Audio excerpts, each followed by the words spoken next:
সাহাবীরা আতর বানাই ওই নবীজির ঘাম। উসদুনে হান্নানা একটা খেজুর গাছের নাম, যাকে ধরে খুতবা দিতেন রাসূল আকরাম, যাকে ধরে খুতবা দিতেন রাসূল আকরাম।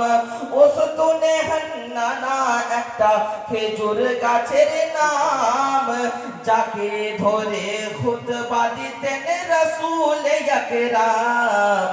গাছটা নবীর বিরহে সদা কাঁদিতে রহে, গাছটা নবীর বিরহে সদা কাঁদিতে রহে। হতবাক হয়ে দেখেন সাহাবায়ে কেরাম, হতবাক হয়ে দেখেন সাহাবায়ে কেরাম। রহমতে আলম নবী নূরে মুজাসসাম, রহমতে আলম